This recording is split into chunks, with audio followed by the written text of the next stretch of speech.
Eurocharm Business Climate Index showed investors maintain confidence in Vietnam. Crosstalk discusses how the central province of Thanh Hóa has been attracting foreign investment. Market makers will introduce you to a dry fruit businessman who reap success from branding and technology investment.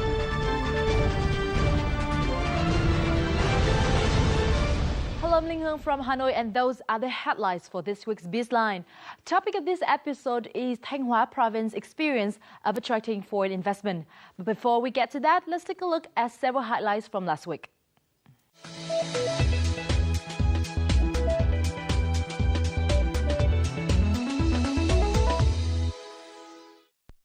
The first economic cooperation forum between Vietnam and Middle East and North Africa was opened last Monday in Hanoi. During the two-day event, policymakers and business executives from Vietnam and Middle East and North African nations are scheduled to examine the investment and business environment in both sides and the possibility of greater cooperation in energy, trade, infrastructure development, labor, agriculture, and tourism. Two-way trade between Vietnam and the bloc has increased by 878% in the past decade. The 13th quarterly Eurocharm Business Climate Index, or BCI survey released last Wednesday showed that business confidence and outlook among European businesses in Vietnam remained unchanged for the third time in a row, stationary at 50. Investment plans and business orders are expected to increase, which in turn will have a positive impact on recruitment plans. Inflation is also likely to have less of an impact on business activities, and the rate of respondents expecting to increase investment in Vietnam increased from 34% last quarter to 41% this quarter. The index of industrial production rose 5.4% in the past 10 months, but at a lower rate than the same period last year, according to an official report announced by the Ministry of Industry and Trade. However, in the end of the year, consumption increased highly when the inventory reduced dramatically. Exports reached over $107 billion in the first 10 months of this year, and overall, the domestic market have been more active. But consumption has not improved significantly because of higher savings. The Japan External Trade Organization, or JETRO, has pledged to assist Vietnam in boosting agricultural exports to this country. Japan's chief representative confirmed the information at a working session with Hanam Province People's Committee. Vietnam and Japan are potential markets for importing agricultural products. However, Vietnam's farm exports to Japan are facing difficulties due to strict requirements for quality control and food hygiene and safety.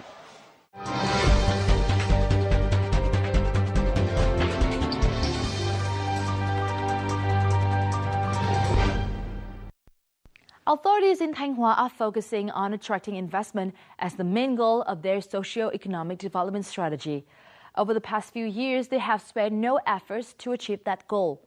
Despite being a large province with the third biggest population in Vietnam, it is also home to some of the poorest districts. However, Thanh Hóa attracts the most amount of FDI in the country. Our guest today is Ms. Trần Thị Thu Hằng, Director of the Thanh Hóa Investment Trade and Tourism Promotion Agency. Ms. Hằng will tell us how the province has achieved this. But first, let's take a look back at the events and the projects that have helped Thanh Hóa become such an attractive investment environment. Constructions of the $9 billion Nissan refinery and petrochemical project, a joint venture between Petro Vietnam, Japan's Idemitsu Kosan, Mitsui Chemicals, and Kuwait Petroleum International, started in Thanh Hóa province at the end of October. With a design capacity of 10 million tons of crude oil per year, the largest ever FDI project in Vietnam, together with the Dung Quất oil refinery, is expected to meet 70% of Vietnam's oil and gas needs and supply petrochemical products for the domestic and export market when it's completed in 2017. The project has advanced Thanh Hóa to rank 6th out of 63 provinces in terms of foreign direct investment, with registered capital of nearly $16 billion.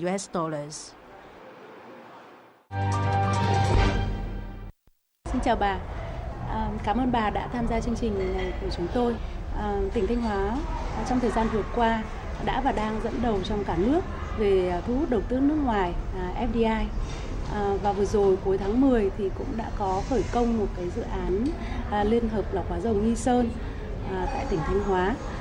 Xin bà cho biết cái ý nghĩa của việc khởi công dự án này trong việc thu hút đầu tư nước ngoài tại tỉnh nhà. Cảm ơn bạn.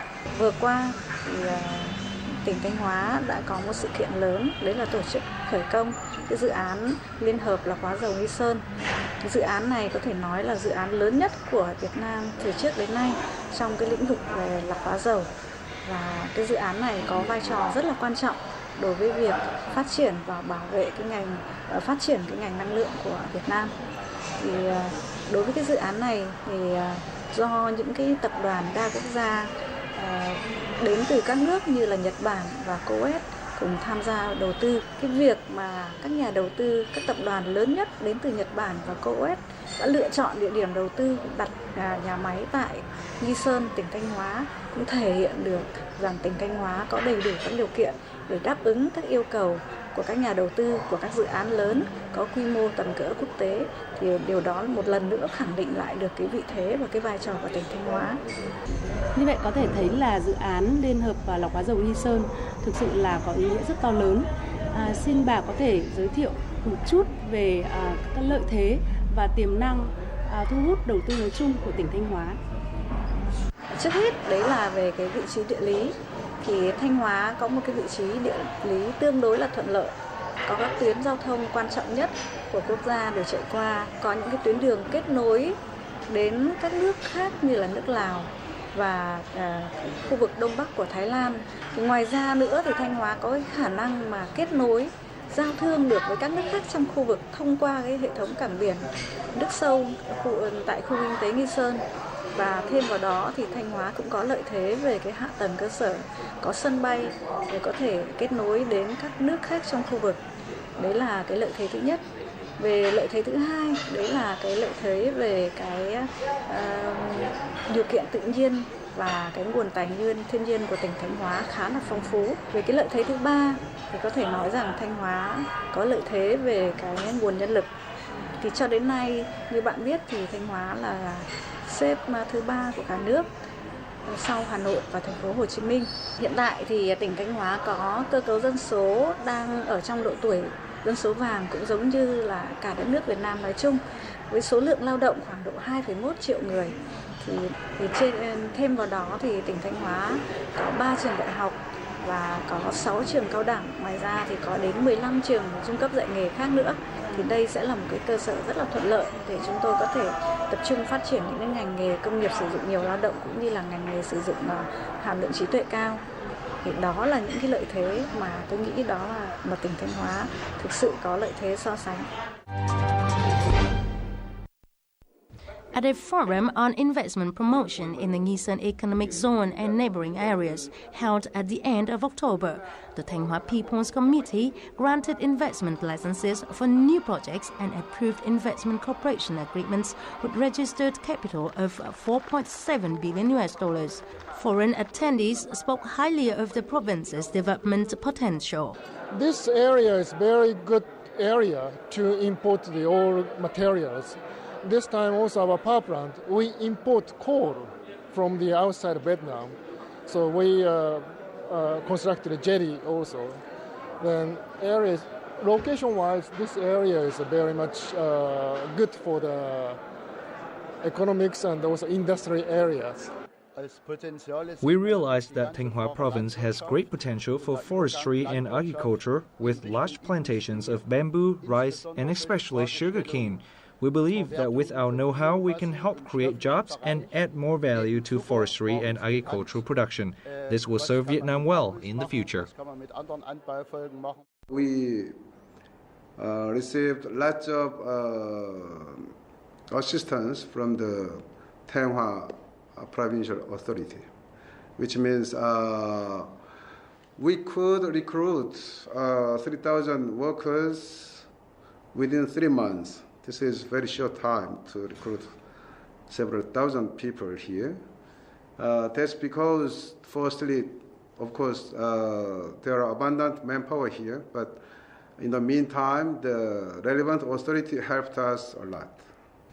Thanh Hóa has a favorable geographical position, fully supported by various modes of transport, including highways, railways, waterways, and airways. The province also possesses a good ecosystem and is rich in minerals. Thanh Hóa has a 2.1 million golden population structure, and the deep water seaports in the Nghi Sơn economic zone add to its advantages. Vốn đầu tư trực tiếp từ nước ngoài thì đã đạt tới 16 tỷ đô la Mỹ, đứng thứ 6 của cả nước.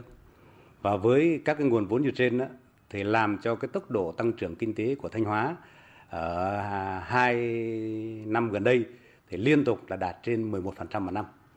Đời sống nhân dân được cải thiện và quốc phòng an ninh được đảm bảo. Và Thanh Hóa chúng tôi thì luôn coi cái lợi ích của nhà đầu tư là cái mục tiêu trước mắt cũng như lâu dài của tỉnh. Thanh Hóa has become a magnet for foreign investment as provincial leaders strive to promote local potential and put investment policies into practice. Tại diễn đàn xúc tiến đầu tư của tỉnh Thanh Hóa cuối tháng 10 vừa qua thì cũng đã có trên 4 tỷ đô la Mỹ vốn đăng ký đầu tư. Như vậy theo bà, tại sao lại có sự tăng đột biến trong việc thu hút vốn đầu tư như vậy? Nhất là dự án lọc hóa dầu Nghi Sơn, như bạn biết, đó là một ngành công nghiệp mà nó sẽ tạo ra rất nhiều cái ngành nghề khác hỗ trợ. Và theo như dự kiến thì cái dự án lọc hóa dầu Nghi Sơn này khi đi vào hoạt động sẽ thay đổi cả một cái khu vực Tĩnh Gia của tỉnh Thanh Hóa và thay đổi cả bộ mặt của tỉnh Thanh Hóa. Đồng thời nó sẽ tạo ra rất nhiều cái cơ hội việc làm cho các ngành nghề khác. Thì các dự án tỉnh Thanh Hóa đã thu hút được trong thời gian qua không chỉ là trong cái lĩnh vực về hạ tầng cơ sở mà đầu tư về cái trong lĩnh vực nông nghiệp. Thì cái sự quan tâm của các nhà đầu tư trong thời gian qua đối với tỉnh Thanh Hóa thì nó cũng thể hiện được là những cái chính sách của tỉnh Thanh Hóa đã áp dụng từ trước đến nay trong cái việc cải thiện môi trường đầu tư, trong việc hỗ trợ và khuyến khích và tạo điều kiện đồng hành cùng với các doanh nghiệp, với các nhà đầu tư trong cái quá trình sản xuất kinh doanh là hiệu quả. Hiện nay thì tỉnh Thanh Hóa đang ưu tiên thu hút vốn đầu tư nước ngoài FDI vào những lĩnh vực gì và tại sao? Tỉnh Thanh Hóa hiện tại thì đang tập trung vào ưu tiên kêu gọi đầu tư vào các lĩnh vực. Thứ nhất đấy là vào những ngành nghề mà sau là hóa dầu, những ngành nghề công nghiệp phụ trợ và đặc biệt là những ngành nghề về chế biến. Chế biến bao gồm cả chế biến về nông sản cũng như là thủy sản. Và mặt khác thì tỉnh Thanh Hóa rất chú trọng đến kêu gọi những cái ngành nghề mà có hàm lượng trí tuệ cao, những ngành nghề công nghệ cao để nhằm phát huy những hiệu quả về cái lợi thế về địa lý cũng như là về những nguồn nhân lực mà tỉnh Thanh Hóa có sẵn có và có thể đáp ứng được cái yêu cầu của các nhà đầu tư. Thì đấy là sơ bộ những cái nét mà cái ngành nghề mà tỉnh Thanh Hóa chúng tôi muốn kêu gọi đầu tư. Như vậy thì trong thời gian vừa qua, các dự án đầu tư nước ngoài FDI đang hoạt động tại tỉnh Thanh Hóa đã có đóng góp như thế nào vào cái sự phát triển kinh tế xã hội của tỉnh ạ? Trong thời gian vừa qua, nhất là giai đoạn từ 2011 đến 2013 thì tỉnh Thanh Hóa luôn duy trì được cái tốc độ tăng trưởng kinh tế là 11,2%, một cái tốc độ tương đối là khá so với một số địa phương khác trong cả nước. Thì hiện nay trên địa bàn tỉnh Thanh Hóa thì chúng tôi có khoảng trên 6.600 doanh nghiệp đang hoạt động và trong đó thì chúng tôi có 43 dự án đầu tư trực tiếp nước ngoài FDI đang hoạt động trên địa bàn tỉnh với cái tổng số vốn đầu tư là trên 12 tỷ đô la Mỹ. Thì các dự án này có thể nói rằng đã góp phần quan trọng trong cái việc là phát triển kinh tế xã hội của địa phương. Thì đặc biệt là các dự án đầu tư trực tiếp nước ngoài FDI đã góp phần tăng được cái năng lực sản xuất của các doanh nghiệp trong một số ngành nghề, lĩnh vực nhất định. Thứ hai nữa cũng là góp phần để cho tỉnh Thanh Hóa cũng như là các doanh nghiệp có thêm được cái kinh nghiệm, có thêm được năng lực, có thêm được kiến thức trong cái lĩnh vực quản trị doanh nghiệp, trong lĩnh vực là quản trị kinh doanh cũng như là trong cái thương mại quốc tế, góp phần tạo công ăn việc làm cho đến hàng trăm nghìn lao động của tỉnh Thanh Hóa. Ngoài ra có thể nói rằng họ đã hỗ trợ thúc đẩy cái quá trình cải cách thủ tục hành chính của tỉnh Thanh Hóa theo hướng nhanh hơn và có hiệu quả hơn. Since its plant opened in 2000, the Nghi Cement Corporation has achieved solid success. Apart from abundant local labor, the cement plant is in close proximity to the deep water seaport. This favorable geographical position helps the company to reduce transportation costs, ship their products to different parts of the country. Dự án này bắt đầu từ 1995, tức là hoạt động 18 năm rồi. Mà riêng cái nhà máy thì hoạt động từ năm 2000, tức là năm này năm thứ 13 rồi. Nhờ sự phát triển kinh tế Việt Nam nói chung và cái thị trường Thanh Hóa, Nghệ An là riêng thì chúng tôi cũng được hoạt động sản xuất là tốt. Khi sang Việt Nam thì chính phủ, trung ương, chính quyền địa phương đều hỗ trợ cái dự án mình rất nhiều rồi. Before deciding to invest in the Nghi Sơn Economic Zone 2 years ago, the Thanh Hóa Ferrochrome Company conducted extensive research into the area, realized that Thanh Hóa possesses an abundant source of chrome. With support from Thanh Hóa authorities, the company is speeding up the construction of its high-carbon ferrochrome plant worth $20 million in the zone, which will be one of the largest of its kind in the Southeast Asia when completed early next year. Our plant has enjoyed some preferential policies. Our lease agreement is for 50 years, and the 15 years are free. We have also been given preferential policies in terms of corporate income tax, personal income tax, and tariffs. We have also received support from the central and local governments for site clearance, electricity provision, and administrative procedures. There are now 4 investments worth $500 million at the Nghi Sơn deep water seaport. By 2030, the port will have 50 boats capable of receiving 100,000 DWT capacity ships. Vừa rồi tôi cũng cấp thêm cho khoảng 20 bến cho các cái nhà đầu tư và tôi nghĩ là cái cảng Nghi Sơn là một trong những cái động lực chính để thu hút các cái nhà đầu tư vào trong khu kinh tế Nghi Sơn. The Nghi Sơn Economic Zone has attracted 100 domestic and international investors with total capital of $12 billion.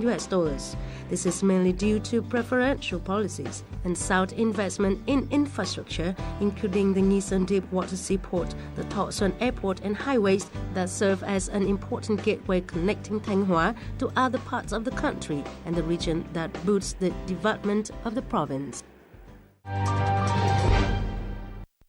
Xin bà cho biết một số các cái cơ chế chính sách mà tỉnh Thanh Hóa dành cho các nhà đầu tư nước ngoài là gì không ạ? Tỉnh Thanh Hóa luôn nhất quán một cái quan điểm tạo điều kiện thuận lợi nhất cho nhà đầu tư nước ngoài khi đến đầu tư kinh doanh trên địa bàn tỉnh Thanh Hóa. Và cái phương châm của chúng tôi đó là nhà đầu tư luôn được hưởng cái mức ưu đãi là cao nhất và thực hiện cái mức nghĩa vụ thấp nhất trong cái khung quy định của pháp luật Việt Nam. Tỉnh Thanh Hóa cũng rất là quan tâm và chú trọng đến cái việc hỗ trợ cho các nhà đầu tư trong cái quá trình họ bắt đầu khởi sự, tìm hiểu, đầu tư cũng như là kinh doanh. Và không chỉ như vậy mà ngay cả khi nhà đầu tư đi vào hoạt động thì tỉnh Thanh Hóa cũng luôn đồng hành để cùng với nhà đầu tư tháo gỡ các khó khăn trong cái quá trình hoạt động tại địa bàn tỉnh Thanh Hóa. Thì tỉnh Thanh Hóa cũng có những cái chính sách ưu đãi và khuyến khích đầu tư phát triển các ngành nghề tiểu thủ công nghiệp trên địa bàn tỉnh Thanh Hóa. Chúng tôi có những chính sách kêu gọi ưu đãi đầu tư đối với các nhà đầu tư đến đầu tư xây dựng chợ, siêu thị hay là trung tâm thương mại trên địa bàn tỉnh Thanh Hóa. Và đặc biệt là chúng tôi cũng khuyến khích các hình thức xã hội hóa, khuyến khích các nhà đầu tư vào các lĩnh vực ví dụ như là đào tạo, về y tế, về giáo dục, về bảo vệ môi trường. Thì đó là cái lĩnh vực mà tỉnh Thanh Hóa cũng có chính sách ưu đãi đầu tư và hỗ trợ đặc biệt khi nhà đầu tư để quan tâm đến đầu tư tại địa bàn tỉnh Thanh Hóa. Như lúc trước thì bà cũng đã có đề cập thì khu kinh tế Nghi Sơn là một trong 5 khu kinh tế ven biển mà được Thủ tướng ưu tiên đầu tư. Vậy thì bà có thể nói rõ hơn về cái việc thu hút đầu tư của Nghi Sơn hiện nay, là hiện nay đã có bao nhiêu dự án đầu tư nước ngoài tại khu này và những cái ưu tiên hay là lợi thế của cái khu kinh tế Nghi Sơn là gì ạ? Khu kinh tế Nghi Sơn có những cái lợi thế so sánh mà không phải khu kinh tế ven biển nào cũng có được. Đấy là cái vị trí địa lý của khu kinh tế Nghi Sơn nằm ngay cạnh cái trục đường quốc lộ 1A chạy xuyên suốt từ Bắc đến Nam của Việt Nam. Thứ hai nữa là hệ thống cảng biển. Thì cảng biển nước sâu, khu kinh tế Nghi Sơn rất là thuận lợi cho việc là tiếp xúc và giao thương với các nước khác trong khu vực. Đây là một trong những cái khu kinh tế mà được chính phủ cho áp dụng cái mức ưu đãi đầu tư tương tự như là những cái khu vực có điều kiện kinh tế xã hội khó khăn nhất. Như vậy thì theo cái khung quy định của pháp luật Việt Nam thì nhà đầu tư khi đầu tư vào khu kinh tế Nghi Sơn thì được hưởng cái mức ưu đãi đầu tư cao nhất so với cái khung hiện nay. Đấy là một trong những cái điều kiện rất là thuận lợi để các nhà đầu tư khi cân nhắc đầu tư vào khu kinh tế Nghi Sơn. Thì cho đến nay thì tại khu kinh tế Nghi Sơn có khoảng có đến 67 dự án đầu tư trong nước và có 8 dự án đầu tư FDI, đầu tư trực tiếp nước ngoài, và 8 dự án đầu tư FDI này có tổng số vốn lên 12,1 tỷ đô la Mỹ. Thì hiện tại thì các dự án này đã và đang hoạt động trong khu kinh tế Nghi Sơn rất là hiệu quả. Ngoài việc tập trung vào phát triển khu kinh tế Nghi Sơn thì tỉnh Thanh Hóa cũng đã có kế hoạch hỗ trợ và xây dựng các khu công nghiệp tập trung như thế nào? Trên địa bàn tỉnh Thanh Hóa thì bên cạnh khu kinh tế Nghi Sơn thì chúng tôi còn có 4 khu công nghiệp khác. Thì hiện tại chúng tôi có các khu công nghiệp như là khu công nghiệp Bửu Sơn, khu công nghiệp Lam Sơn Sao Vàng, khu công nghiệp Lễ Môn và khu công nghiệp Đình Hương Tây Bắc Ga. Thì các khu công nghiệp này cho đến nay đã và đang hoạt động rất là tốt và đã thu hút được nhiều nhà đầu tư đến quan tâm. Đặc biệt là tỉnh Thanh Hóa trong thời gian gần đây rất chú trọng đến việc quy hoạch và đầu tư phát triển khu công nghiệp Lam Sơn Sao Vàng. Khu công nghiệp Lam Sơn Sao Vàng nằm ở khu vực phía Tây của tỉnh Thanh Hóa, ngay gần với sân bay Thọ Xuân của tỉnh Thanh Hóa và rất gần với khu đô thị Lam Sơn, huyện Thọ Xuân, tỉnh Thanh Hóa.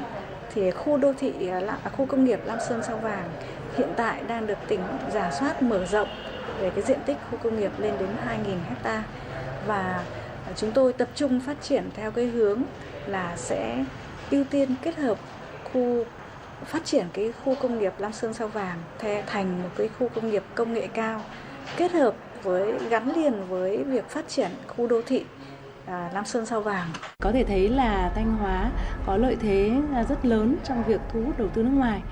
Và để duy trì được cái môi trường đầu tư hấp dẫn đến như vậy thì trong tương lai tỉnh Thanh Hóa có những hỗ trợ chính sách cụ thể như thế nào để thu hút và duy trì cái vị thế này lâu hơn nữa?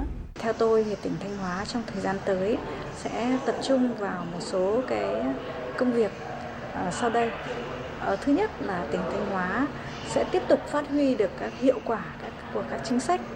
Gần đây tỉnh Thanh Hóa cũng đã ban hành được một cái chính sách về khuyến khích những tổ chức và cá nhân có công trong việc thu hút đầu tư vào khu kinh tế Nghi Sơn và các khu công nghiệp trên địa bàn tỉnh. Về biện pháp thứ hai, đấy là tỉnh Thanh Hóa sẽ tiếp tục thực hiện cái việc cải thiện môi trường đầu tư kinh doanh. Thứ ba, đấy là việc duy trì cái hiệu quả của hệ thống hành chính công. Đấy là các cơ quan nhà nước của tỉnh Thanh Hóa sẽ được tăng cường cái công tác chỉ đạo, công tác quản lý và điều hành của mình sao cho tạo thuận lợi nhất cho cái nhà đầu tư khi người ta đến hoạt động trên địa bàn tỉnh. Và cuối cùng đấy là cái việc tỉnh Thanh Hóa sẽ tiếp tục tập trung và huy động các nguồn vốn để phát triển cái hệ thống hạ tầng cơ sở, tạo điều kiện thuận lợi cho các doanh nghiệp khi người ta kinh doanh hoạt động trên địa bàn tỉnh. Đó là các điều kiện về hệ thống đường xá giao thông, về điện, về viễn thông, cũng như là về y tế, cũng như là các dịch vụ về chăm sóc sức khỏe. Thì khi tỉnh Thanh Hóa tiến hành và nỗ lực hoàn thiện đồng bộ được các giải pháp trên thì chắc chắn môi trường đầu tư kinh doanh của tỉnh Thanh Hóa sẽ ngày càng được hấp dẫn hơn. Như vậy là có thể thấy tất cả những cái biện pháp thu hút đầu tư mà như bà vừa đề cập cũng đã thể hiện cái sự quyết tâm lớn của lãnh đạo và nhân dân tỉnh Thanh Hóa. Xin cảm ơn bà đã tham gia chương trình của chúng tôi ạ. Our talk today between Bizline reporter Minh Hà and Thanh Hóa Investment Trade and Tourism Promotion Agency Director Trần Thị Thu Hằng has shown the provincial authorities and people's determination to attract FDI and develop the local socio-economy. Up next is Market Makers.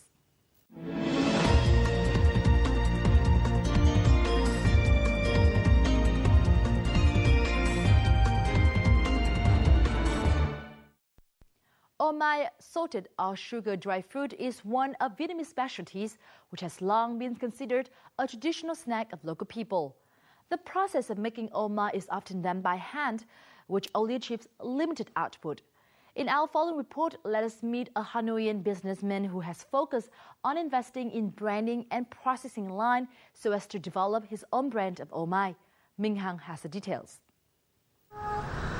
Hàng Đường Street in the old quarters of Hanoi is home to many traditional homemade preserved dry fruits, or omai, a popular snack among all generations. Realizing the potential demand for omai, Hong Lam, a 56-year-old ex-soldier and film major, decided to build his own brand and production line of omai 15 years ago. Since the product is well known for being handmade, so as to keep its special taste, Hong Lam's challenge was to mass produce it by machine, but at the same time maintain the taste of handmade omai. Hong Lam lấy một cái phương châm là sản phẩm từ cổ truyền, nhưng mà sử dụng công nghệ hiện đại và thiết bị tiên tiến để chúng tôi sản xuất.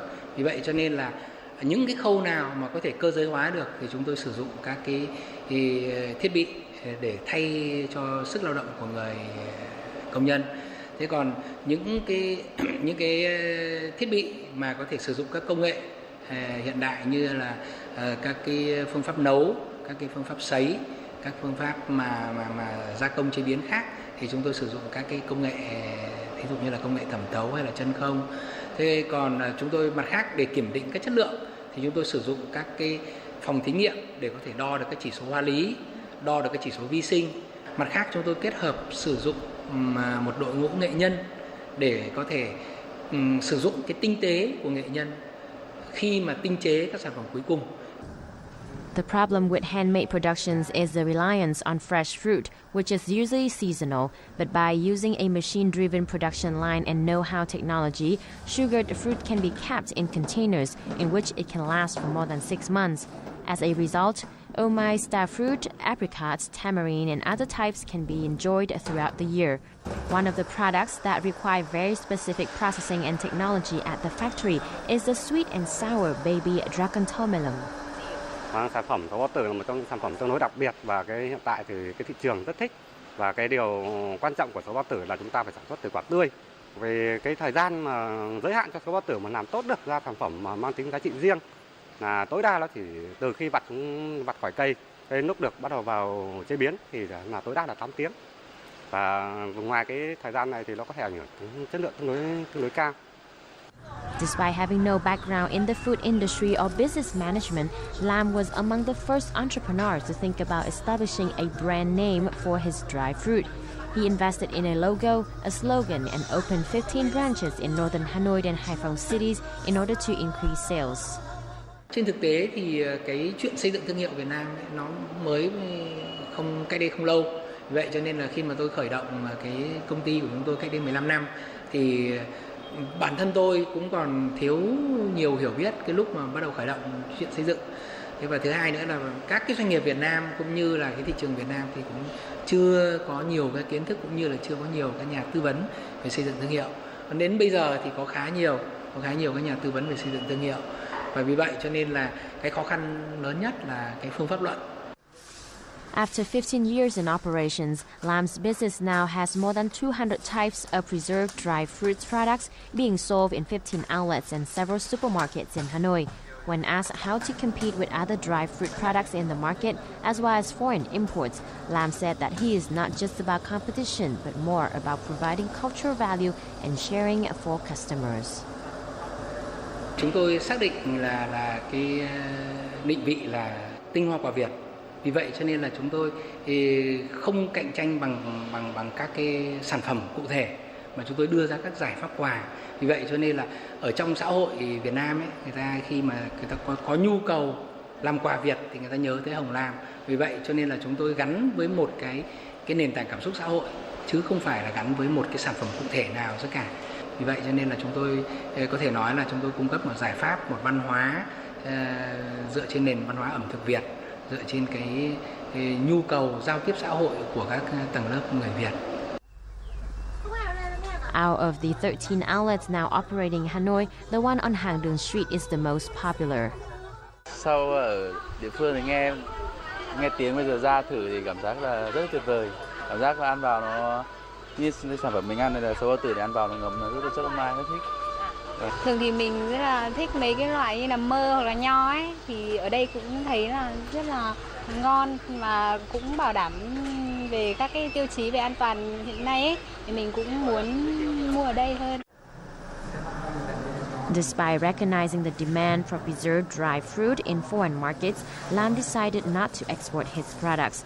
For now, he wants to focus on the local market. As the slogan implies, his product represents the quintessence of Vietnamese gifts for Vietnamese people. The business story behind Oh My Home Lam has wrapped up our Bizline this week. Thank you very much for watching. You can watch other episodes of Bizline at vtv4.vn. And now, from our team here in Hanoi, until next time.